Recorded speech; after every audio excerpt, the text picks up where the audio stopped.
Welcome everyone. Today we have another new episode with Dr. Maahyuddin Daud. He is very young and talented, and he has a lot of contributions in research as well as youth development in Malaysia. But he has, beside research, he has different ideology, different thoughts about fake news and cybersecurity, youth sports and science. He has different things. So today he gonna share with us about the fake news issues and how it actually create impact in social media and our regular life. So hello, Dr. Mohiddin Daud, how are you today? Hello, very good. Thank you very much. Yes, thank you. Can you please introduce yourself with our audience? Like, I know that you have many dynamic works you are doing right now. Please Yeah, introduce with our audience. Yeah. Assalamualaikum, Sharif, Walaikum and salam. the World Talent Economic Forum. Thank you for inviting me to speak for today's session. I have been working on the area of cyber law. First and foremost, I'm teaching in Ahmad Ibrahim Kuliah of Law, International Islamic University, Malaysia. Also a director of sports division in the university. Mainly, my research has focused on internet content regulation as well as internet governance. As we are recently moving into the COVID and issue now. My work has focused on the development of fake news regulation and also illegal content online. Other than that, I have also been working in the area of sports development. So sports, as we know that the World Talent Economy Forum is promoting SDG or the Sustainable Development Growth. We also venture into promoting the values, the positive values that is promoted in the SDGs. Yeah. Yes. Thank you, sir. You are actually focusing on sustainable development goals and many interesting things. My question Yeah. is that uh, in Malaysia, what is the impact of SDG, as well as how Mm. actually adding values for in Malaysian economy and ecosystem? For your information, we are now pursuing the UN SDG as part of our national agenda, as well as our university's agenda. The IIUM has recently been awarded with as the most sustainable institution around the world. So we are making this as our, apart from the triple ICE or the Islamization objective that the institution is trying to promote. We uh, carry that together and we try to promote SDG as our the way forward that we want to achieve a balanced product or a balanced student as well as staff. So I think we are very serious at this, and we try to ensure that the positive lessons behind SDG is being promoted and is being felt at every level of the university society, including students, staff, and also the community surrounding the university. Mhm. Okay, thank you, thank you. And you want to discuss about the fake news and Yes, yes, how actually it's create impact in our society. So yeah, can you go elaborately about these fake news issues and how yeah. actually it's create impact right now? Thank you. We know that fake news or the misinformation is actually haunting the world at the moment. We are sharing this issue or this problem together, and it seems like everybody, all countries around the world, they are struggling to combat fake news. If I can just share what the stats that we have today as far as Malaysia is concerned. Um, as of yesterday, there is 100 new cases of COVID-19 that was reported. But Alhamdulillah, today the numbers dropped to 20 something. So in a way, we throughout the month of June until September, the trend is showing, a bit of up and down, but we are seeing a stable kind of trend whereby it can be, whereby the Ministry of Health, they are somehow confident that they can control the spread of the disease. But they of course they admit that they need everyone to ensure that all the SOPs is being being uh, followed very strictly. So as far as the situation is concerned, we are trying our best to prevent the spread. And the borders are, for your information, Sharif, the borders now is closed, but the those who like to travel overseas, they can actually travel, but only with certain reasons, like if they have to go to work in other country. And but travel, travel for purposes of tourism is still not allowed at the moment.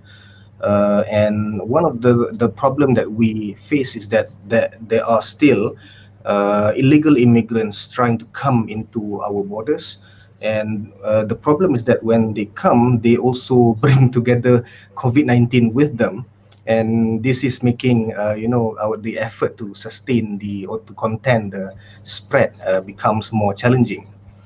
So yeah, that is a bit on the development of COVID-19 at the moment.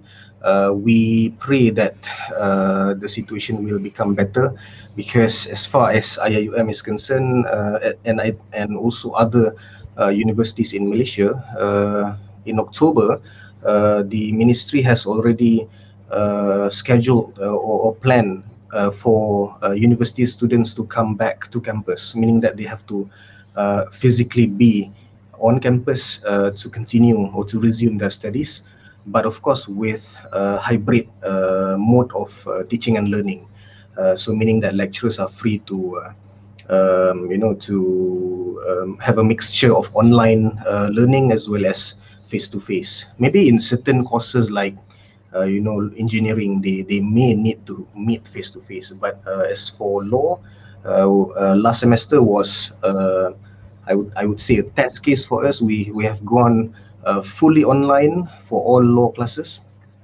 So in this coming semester, perhaps we may need to improve here and there. Maybe a hybrid kind of teaching and learning could be done. Yeah. Mhm. Okay, thank you. Like example, Malaysia has a compared to other countries now, still they are in good conditions. My question is that can you share that what's the reason behind that?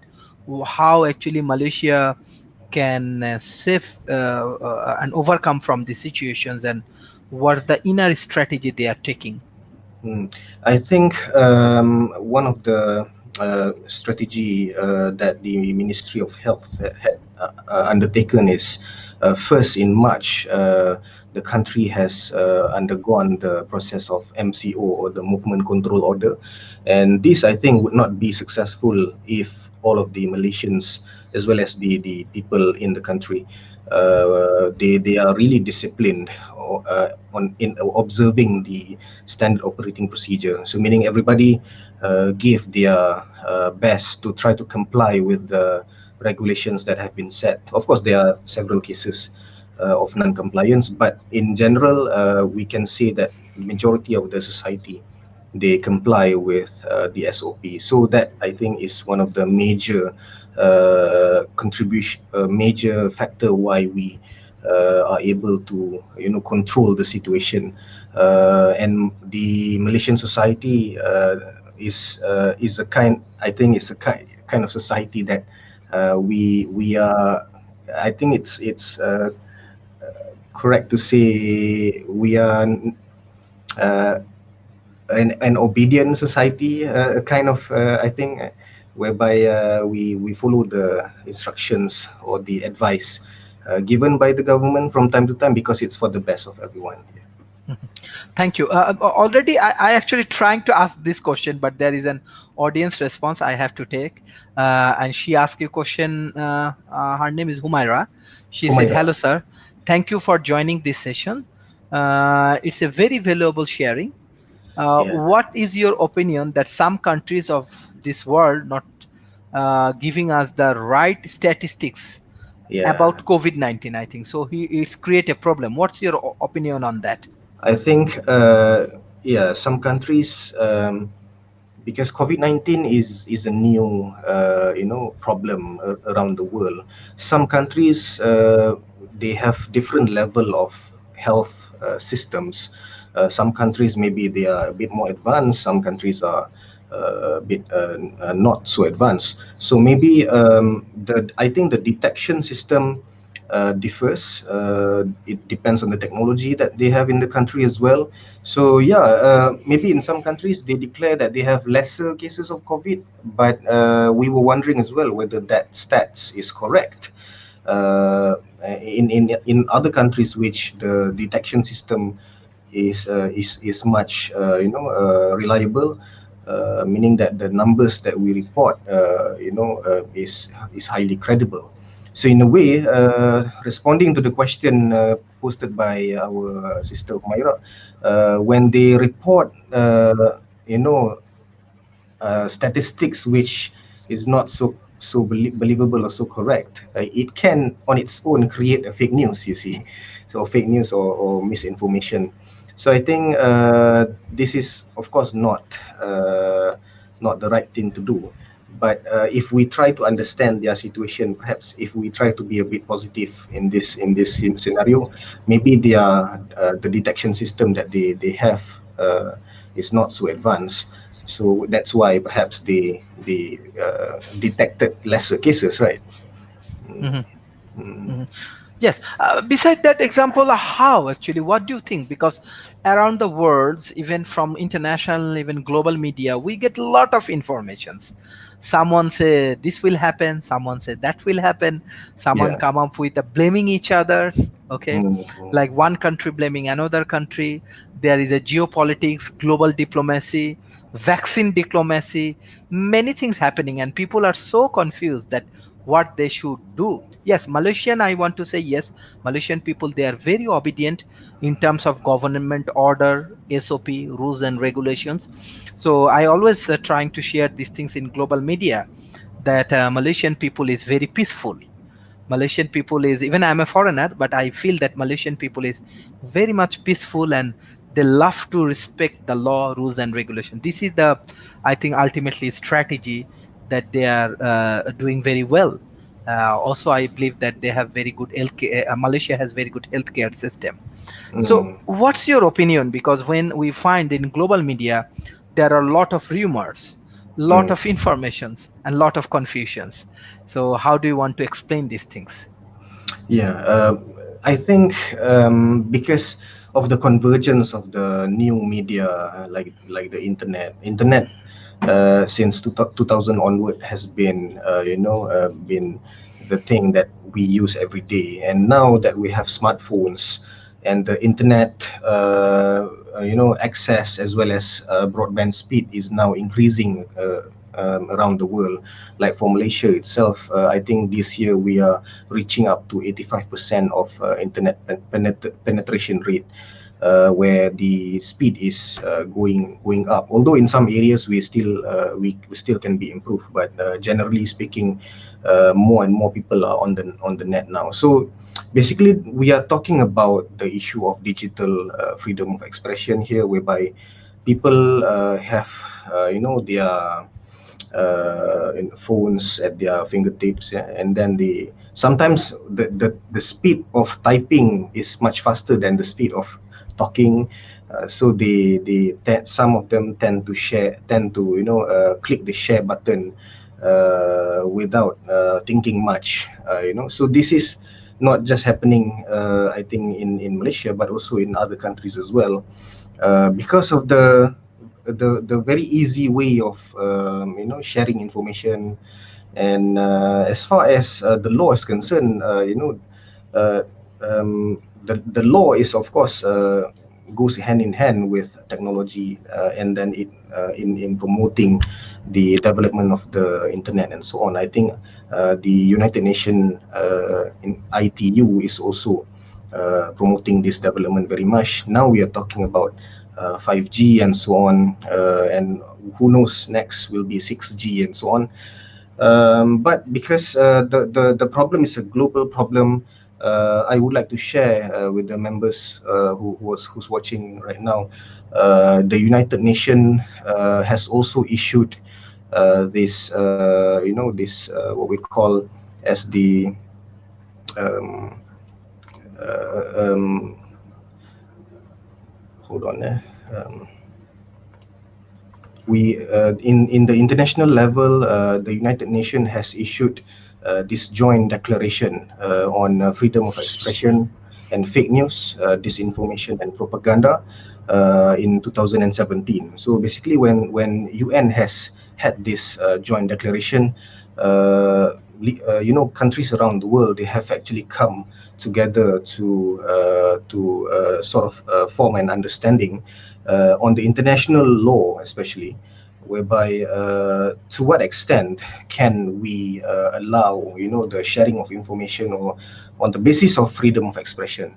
And of course, in the joint declaration, they have agreed that you need to put a certain limit to freedom of expression. So meaning if you go beyond what is allowed, especially under the law, when you create fake news, for example, or you create disinformation, up to that extent, you are not supposed, meaning that your freedom of expression can be limited by law in that sense.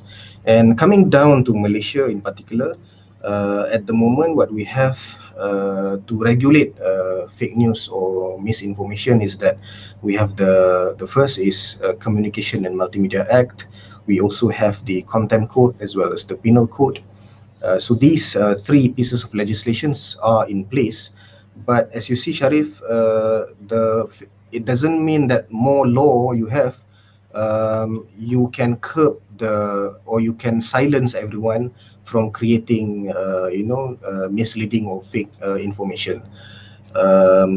So my take here is that um, law alone cannot be the solution in this pandemic, infodemic they call it. Mhm. Yes, this is very interesting, but I want to know the progression of 5G in Malaysia, Ah, because you were talking that Malaysian is moving with that. Even I know in Cyberja they have a lab where actually the startup and tech company, they can like they can actually understand how actually 5G network and other things actually working. So what's your opinion on that? How it yeah. works in Malaysia? 5G is, I would say, that's a new project or a new kind of, project that the government is trying to pursue, whereby they have started last year by, introducing certain areas. They have targeted certain areas for tests, pilot test projects, like for example Cyberjaya, Langkawi, they have it in certain cities. So from what I was informed, for example, like Langkawi Island, yeah, has been selected by certain service provider to provide this to install these devices so that they can run the speed test project in Langkawi. And so far the project is ongoing. The government has invested a lot of public funds to ensure that the facility can be upgraded up to par with the 5G connection. And at the same time, they are also, because 5G is still very new, and I was informed in my last recent discussion with this one officer from Telecom Malaysia, one ISP, that the installation, because this 5G requires the installation of many the towers. 4G towers are different from 5G towers. They cannot according to them, they cannot share the same tower. So new sets of towers need to be built. And because 5G can cater to a lot of new things, like when we talk about autonomous robots, for example, they can control robots like the drones, for example, from afar, and then you can use drones to do farming, for example, or even to save people in disaster situations. So these kind of things can be controlled remotely by using 5G connections. So these are what the potentials of 5G that they say that can be offered. Um, as far as the reception of the public service and the society, we are positively responding to this new development. I think because of the increase in the speed of the internet as well.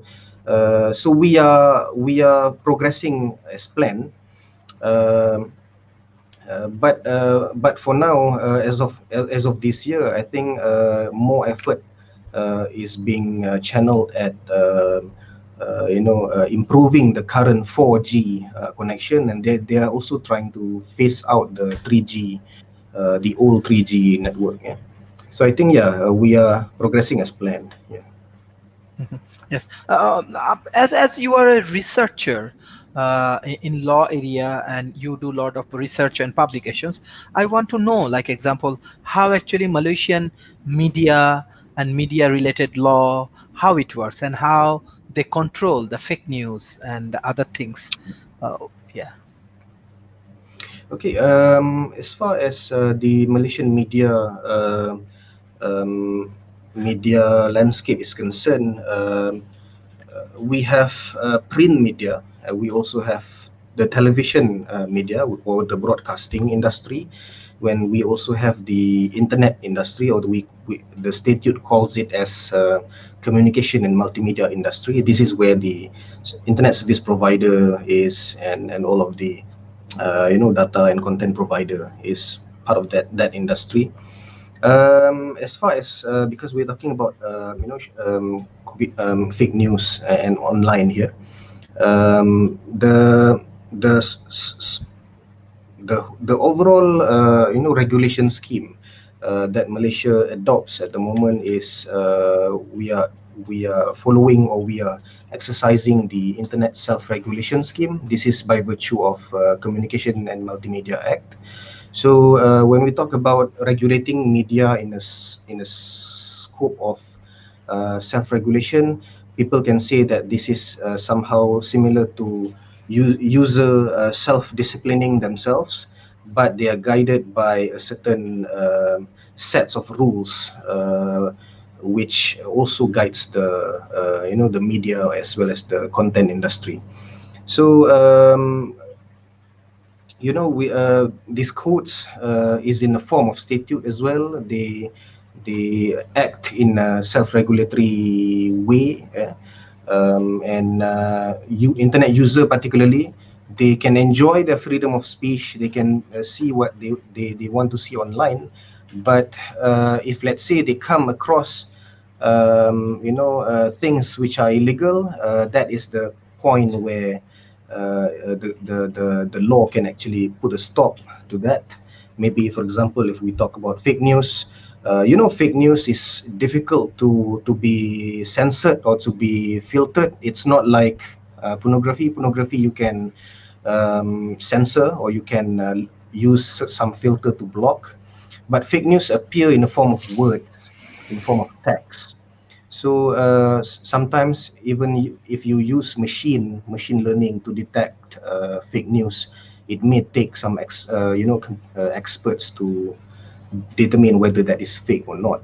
So this is the role of self-regulation, whereby the self-regulation somehow provides more awareness to the people, to the society. So meaning that they tell you, look, you should be careful on what you read online. You should, if let's say you find something which is fishy, don't share it immediately, for example. So we use the advocacy style of governance whereby in a way, my in my opinion, this is somehow, we are educating the public. We allow them to be wise and to use their creativity.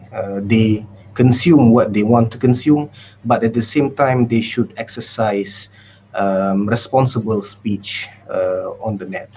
So yeah. Mhm. Yes. my- Beside that, social media now is very powerful. yes. Not only WT Forum, many actually people now, right now, try engage with social media. So, what's your opinion? How we should behave? How we Mhm. should forward the news to the people? How we spread message and everything? What's your guideline? Yeah. Yeah, I think because everyone is on social media right now, Facebook or Instagram. The As my point, as I have pointed just now, when we should self-regulate, because we don't like to be told, on because on the internet. People go to the internet to find information. They want to have some of them, they want to have fun, they want to play games and so on. So if you have an online environment which is very much tight, in a way that there's a lot of things that is blocked that you cannot see. This is not exciting as well, because sometimes education sector, they also depend on the internet to learn new things and so on. So I think, first and foremost, we should we should act as a responsible citizens as well as netizens. We should exercise good etiquettes when we are online. I think even as a Muslim, you should exercise the positive values of Islam, even online. Doesn't mean that you go online and suddenly you lose your religion. So I think, whatever that I like to use this quote: whatever that happens, on online, should also, meaning that the same thing should also be when you are offline. So if you are a nice guy offline, then online you should also stay a nice guy. Yeah. Yes. Thank you. There is another response from the audience. She is Noor Fazrin. She says, Salam to all. Nice to hear from you about your current difficulties. Sir, some countries do not focus on mass testing. As many research say that more testing can help to detect more problem. What is your suggestion about it? Thank you. Yeah, thank you for the question from my sister Nur Fajrin. I think, yes, in the reason why some countries, they don't focus on mass testing of COVID-19. Perhaps one, it's because of the cost involved to have the test. And I think that, as what has been advised by the Ministry of Health Malaysia, the experts in the ministry also opine that they think mass testing is not necessary. But what they are doing at the moment is that they are practicing targeted testing. Whenever there is a spread in a certain area, they try to contain the spread in that area, and they will do mass screening of those people who are in that area as well. So I think, in this situation, I think the society, the companies, private sector, as well as the semi-private sector, they need to play a role as well. This is has also been proven successful.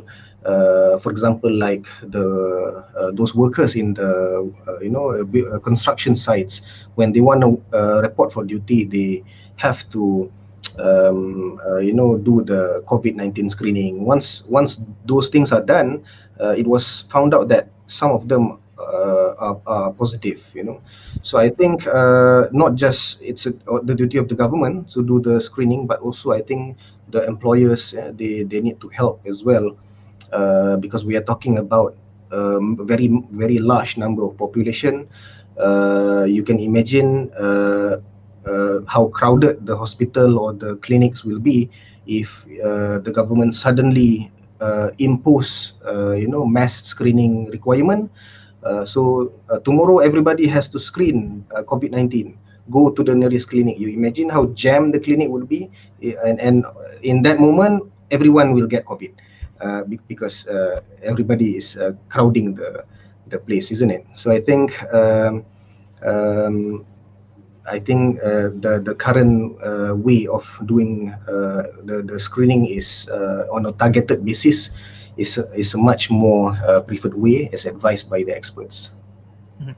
Thank you. I want to more focus on this Asia Pacific. I want to know that how in Asia Pacific, actually, this news and print media and their law, rules, and regulations actually explore, as well as how much researchers actually contribute in this news and print media, and how actually they collaboratively work. What's your idea? Yeah.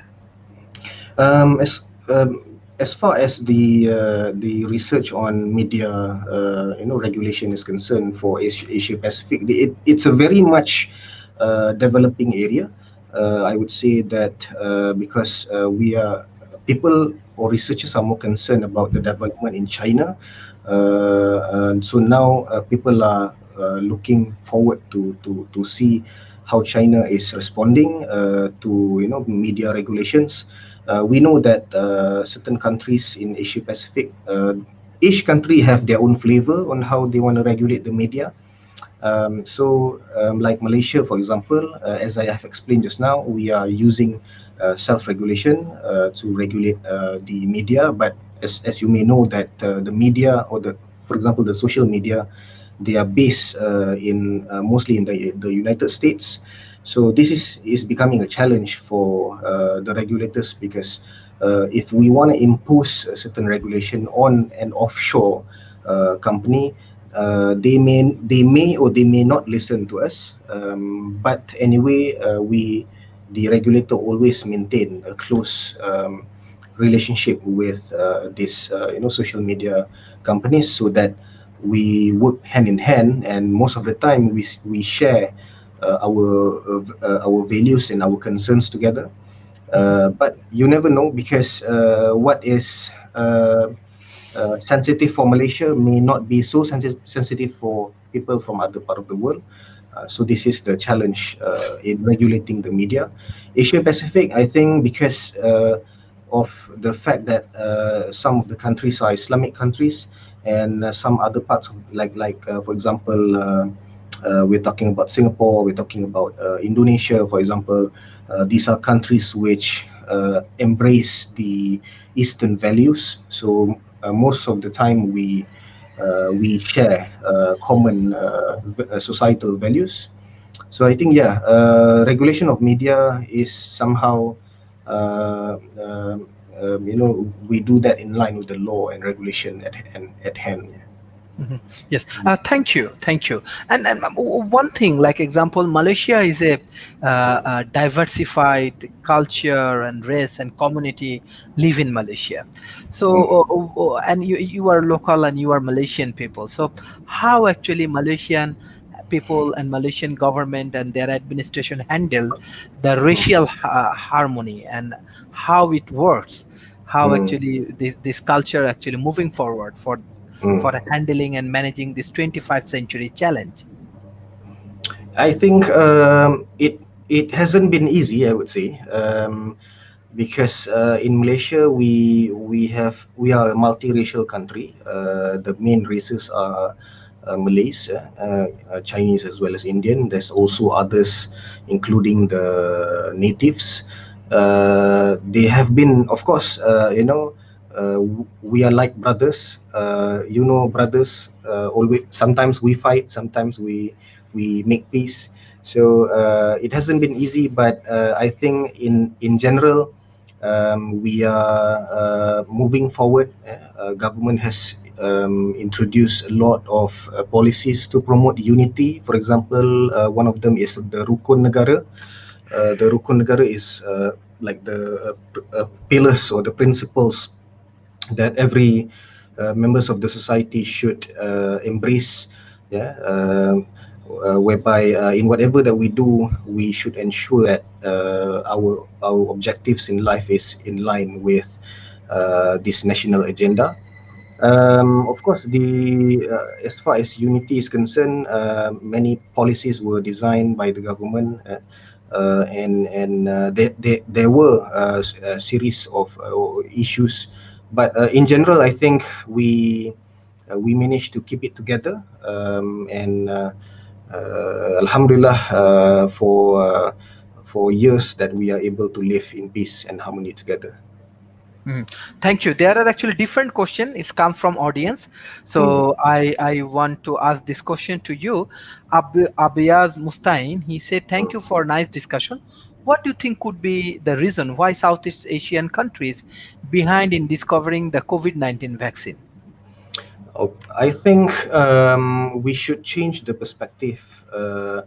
Of thinking that Southeast Asian countries is left behind. I think that no, as at the moment, yeah, some countries are claiming that they have found the vaccine, but their version of vaccine has yet to be approved as a completely effective vaccine, COVID-19 vaccine by WHO. So I think that is the benchmark. If let's say if WHO approved that their version of vaccine were effective, perhaps then we can say or we can agree. I think many countries are now testing the vaccines, including Malaysia. And countries like Russia, for example, they have claimed, and US as well, they have claimed that they have found the vaccine. Um, some things to look forward is that perhaps I don't want to deny who wins in the race of finding the vaccine, but I think uh, in finding the correct or accurate vaccine, we need to also ensure that we the technology is there to conduct research. They have a suitable laboratory to find those vaccine. But I think as of now, because WHO has yet to confirm which one is effective, so no one is winning the race to find the vaccine. So I think yeah, we can't be so uh, negative thinking, thinking that our Southeast Asian country is left behind. So I would beg to differ. No, no, definitely, definitely. Basically, I'm also a researcher. I want to say we have to do a lot of work together. Yeah, And yeah, what you said, this is very important. Reliable vaccine, reliable trials, and everything's there. It's even otherwise it will be a problem for human beings. So yes. there is another question. Thank you, Mr. Araf Mehraz. He said one of my question is whether the media can present misinformation at different times to the increase their TRP, or there may be some other reason behind it. Yeah, I think, thank you for the question, Mr. Araf. Whether the media can present misinformation, of course, this is something that the media shouldn't do as part of their media ethics. They have, made an oath that they will ensure whatever news that they report is accurate up to the best of their knowledge and ability. And of course, if you talk about the mainstream media, like in Malaysia, we have, for example, the Star, the Utusan Malaysia, all these mainstream media, they have several layers of fact checking. Yeah, so fact checking process with the editors, and then when the news comes to the final stage before publication, meaning that they have done several fact checks. So I think that as far as the media is concerned, media should avoid from presenting misinformation, and of course there are situations where it happens, somehow mistake happens, and what the media did was they apologize and they update what would be the correct facts, and this is this is the way forward, I think. And now, even in Malaysia, we have this team, which is called the Fast Response Team, which they are based in the Ministry of Communication and Multimedia Malaysia. So what they do is that they become like a fact check, or the center whereby they verify whatever fake news concerning government agency. So let's say some fake information was viral, it went viral online. It will be reported to this particular agency. This agency will do fact checking with the relevant department, and they will immediately publish a statement saying that this piece of information is wrong, and if they have the appropriate justification, they will inform the public immediately. So uh, they are not really using legal measures to fight this fake news, but they are countering fake news with the truth, or the I would say, yeah, the truth. So in a way, we the law alone, yes, the law is there, but at the same time, administrative measures must come in as well to circumvent the situation. And of course, these things has to be done fast, very fast, because news on the net, they travel as fast as the speed of light. And the second, maybe today you see the news, tomorrow it's gone, but the damage is done. The damage is already being done. So if we want to play by the rules of advocacy, we must respond to the misinformation or disinformation in a timely manner, so that we can minimize the damage. But of course, I think this is a tiring process, even for the agency. It seems like the issue is endless. More fake news is coming up. It, of course, we try to counter that with advocacy and so on. So yeah. Thank you. Thank you. Basically, World Talent Economy Forum, we have our research organization, Asia Research and Development Institute, as well as Al Noor Academy, Sarhadia Barhat. So we try, even World Talent Economy Forum, we always try to promote intellectual people like you. You can check, we are almost reaching the 100 of episode. So from around the world, those who are very responsible, those who are very intellectually sharps, and those who are very capable to Mm, manage the informations, and that they have very good background on research and from the industry. We are mm, basically invite them in this forum, and we are trying to getting the original informations, the genuine informations. This is yeah. very interesting. Beside that, I want to know, like example, now what do you think? Because for social media, many people actually connecting, this is good, but beside that, like as many people actually utilizing this social media, they are using a lot of informations.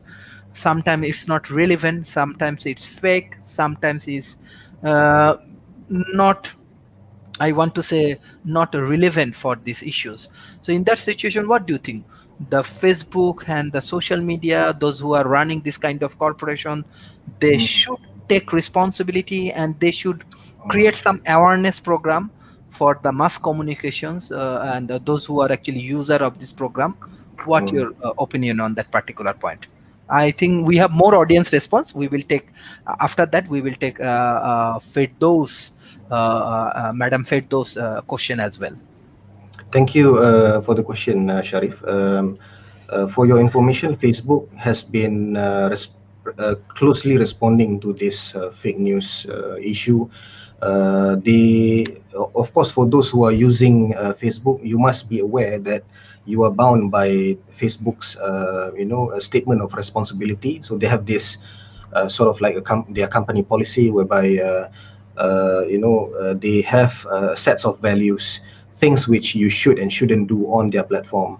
So this is a kind of I think an in-house rules, which most of the, if you check the statement of responsibility by Facebook, most of the rules that they lay down are in line with the international law as well as the cyber law.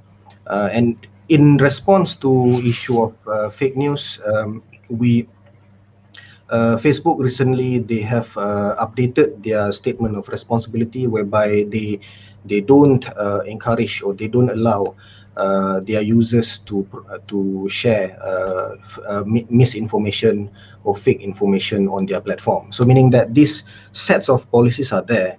Meaning, the of course the platform is used by billions of people around the world, and it is not possible for the platform to check everything, which is why Facebook recently they have introduced a certain feature whereby you can flag information which you found to be fake, or maybe to be misleading, and you can report it to them, and then within a certain time they can they can check that, and they can verify whether that is true or not. So this kind of reporting system is also, I think, a good kind of mechanism, whereby it's a technology related initiative. So meaning that you tell Facebook if you found something illegal, or if you found content which are fake, for example. And most of the time they will from the policy that I have checked in the website, they tend to prioritize issues depending on the time of the occurrence. For example, now when we are talking about COVID-19, for example, fake news concerning COVID-19 is the primary concerns of Facebook. So any reports concerning fake news about COVID-19, they will look at that first, and of course they have list of priorities for topics other than that. And you have to bear in mind as well, because Facebook and other these other social media, they are mostly based in the United States, so they would definitely subscribe to the law of the United States. And sometimes Malaysian people, they are angry why they don't want to follow our law, to block certain things.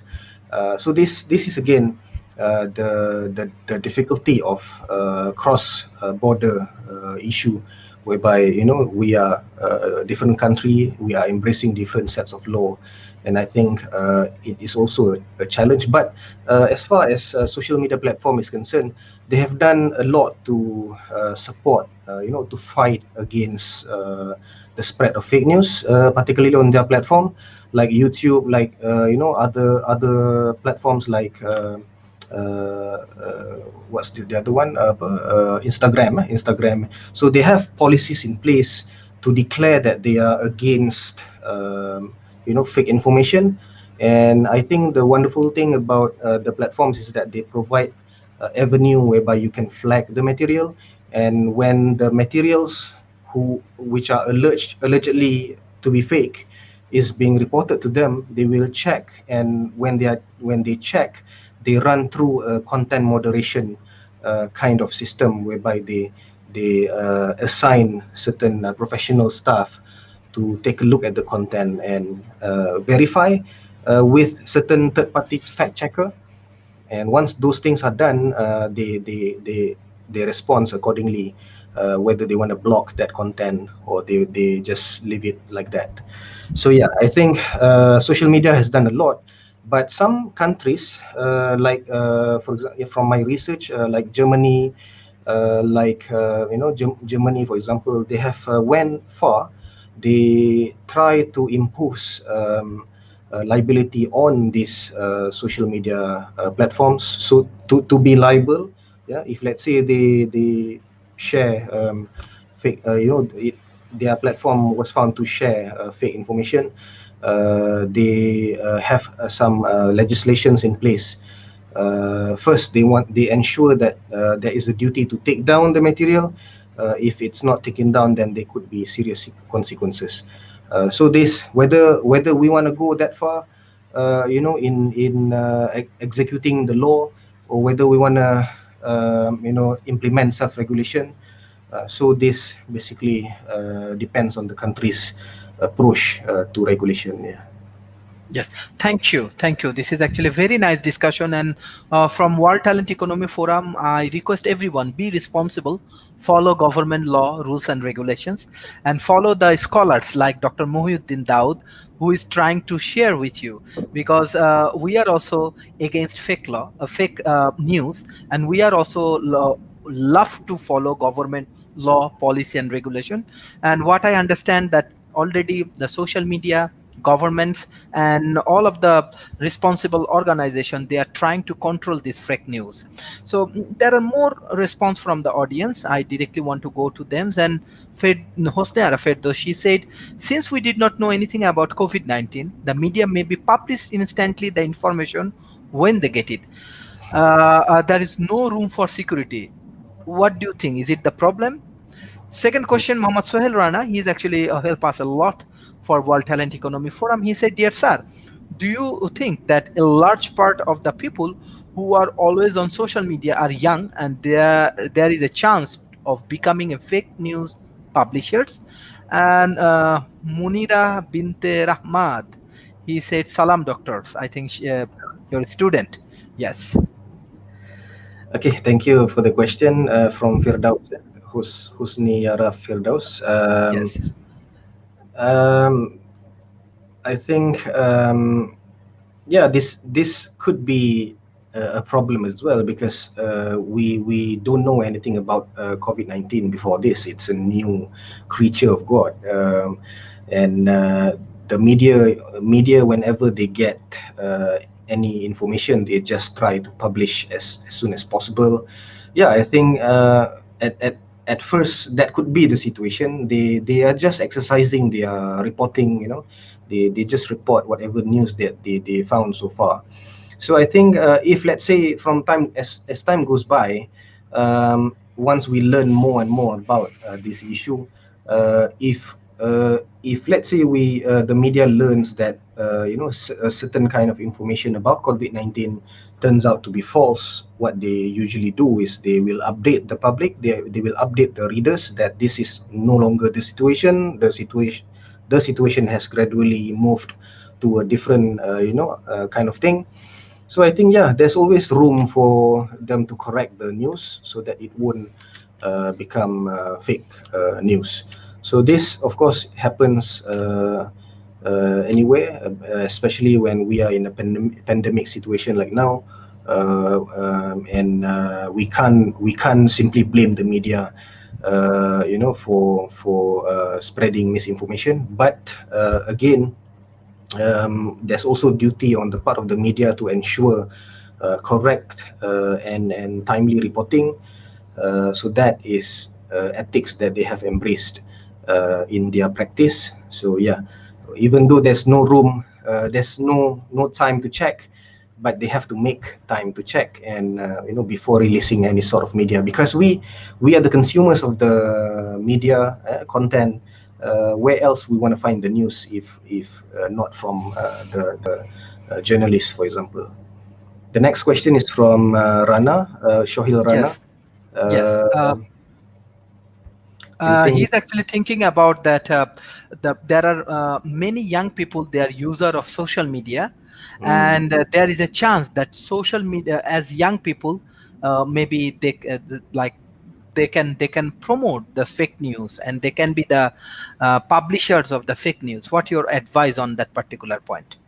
Yeah, which is why the government, or as well as the regulator, they are taking the steps to educate the public, particularly the young people, on the need to ensure uh, you know um, that the information that you get is correct. I think the people on social media, yeah, maybe there are a certain percentage of young people, but don't be surprised that there are also veterans online. There are also childrens on social media.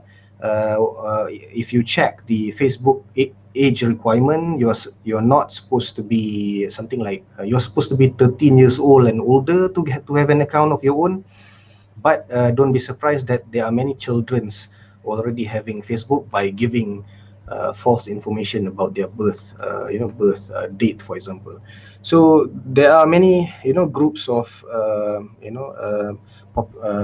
society in the social media, and I think, yeah, if you don't exercise the proper ethics, the proper way of fact checking and so on, there could be chances that you are spreading fake news. I think, like there are people who they just whatever they see on the social media, they think that is true, and then they just immediately share. And then if we cross check the link is from some unknown blog, for example. So this, it could be fake information. So in a way, we must be cautious. Look at the link. If the link appears to be, sometimes you don't know whether it's suspicious or not if you don't know what is the proper, address and so on. So I think this needs a bit of knowledge and, exposure. uh, if you should visit the official website of a certain media company, like, the Star or New Street Times, so you know that these are the mainstream, and mainstream media, very, the likelihood of spreading the fake information may be lesser than the those small tabloid media. So I think, yeah, we know where we must know where to find, this good information, so that we consume the right ones and we can avoid from, spreading fake news. Yeah. Mhm. Thank you, thank you. This is actually a very important discussion because today's we have a lot of problem with the different content, different fake news. Even people are so much of confused. Even there are a lot of information people do not understand what is right and what is wrong, and we definitely have to careful about that. Beside that, I think there is another audience. He has more question to you. I think Shumon Dorji, he said that social media has now created a filtering system to prevent fake news, but I think awareness is the biggest issues here. Do you think so? So he's actually thinking about the awareness, so how we can create the awareness for that. Mm. I think, yeah. Of course, social media can on their part, they can have a filtering system. They can have this content moderation system, or even fact checking.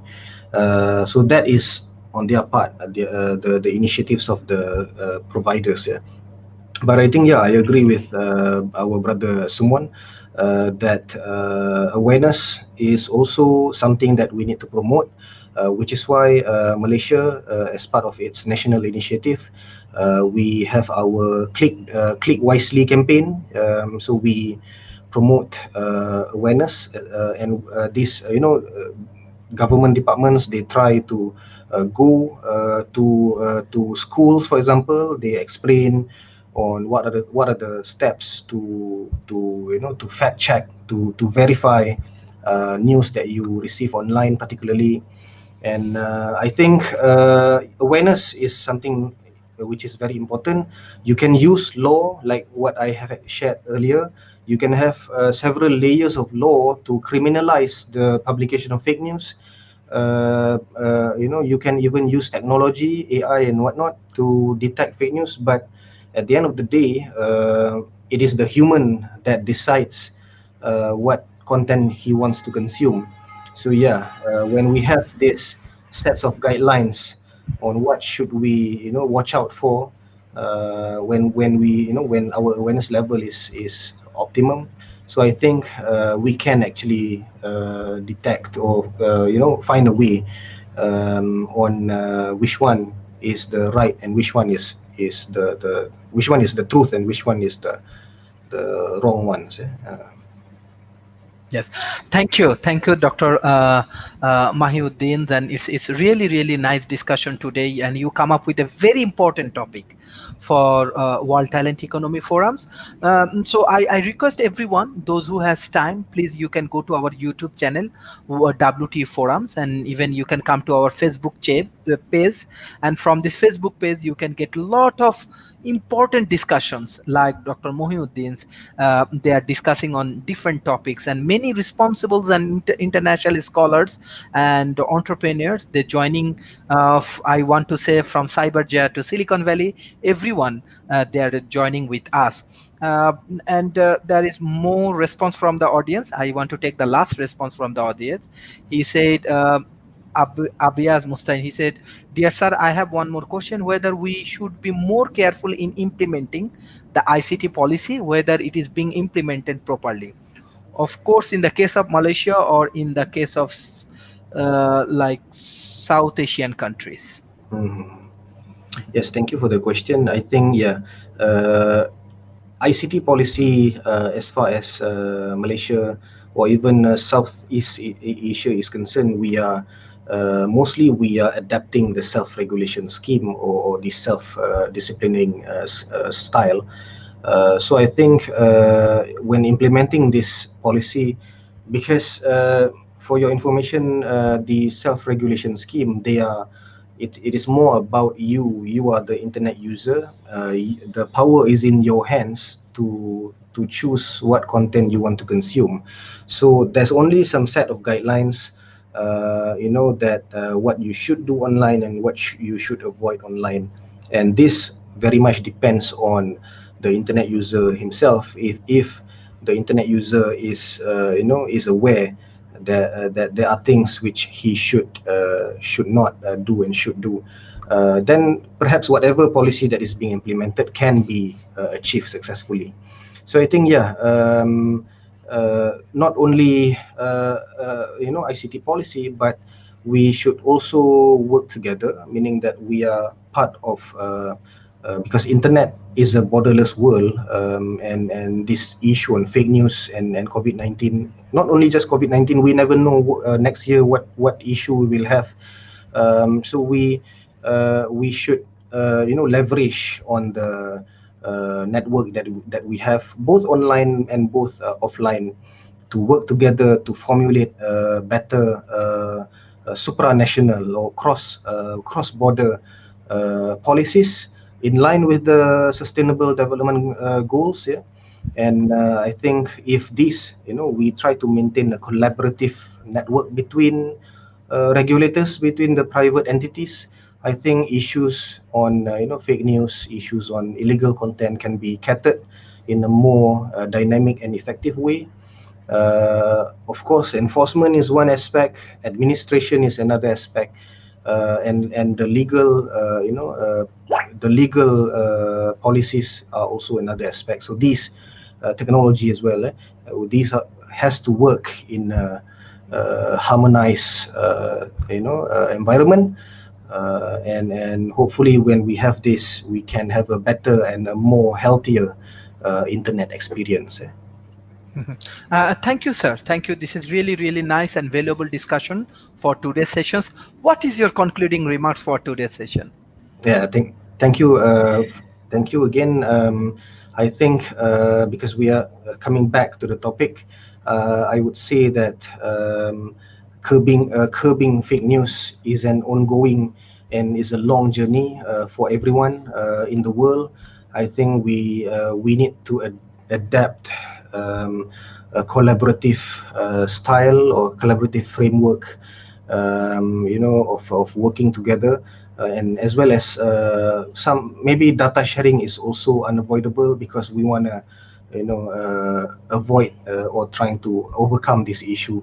So I think, yeah, the way forward is for us to come together, and perhaps more research and discussion is needed, because as at the moment there is yet to be any solution to the problem. But of course, there are initiatives like doing filtering, doing fact checking, and so on. But I think the at the international level as well as at the national level, people or the experts need to sit down and get into the discussion, and so that we can try to resolve the matter together, and perhaps there would not be any fake news anymore as we move on to beyond 2030 and beyond. Yeah. Yes, thank you, Doctor. Today you discuss a very important things for social media and for our regular life, and hopefully by this way we can enrich our society. We can create more awareness. We can help the social media to be more productive, as well as Yes, our electronic media and print media also play very well. And by this way, in present crisis moment and present challenging moment, we will overcome together. Thank you, everyone, those who thank joined with us and those who ask a lot of questions. And thank you, Dr. Muhyiddin Daud. It's a really, really nice discussion and for your valuable contribution. Assalamu thank you. alaikum and thank you. Waalaikumsalam.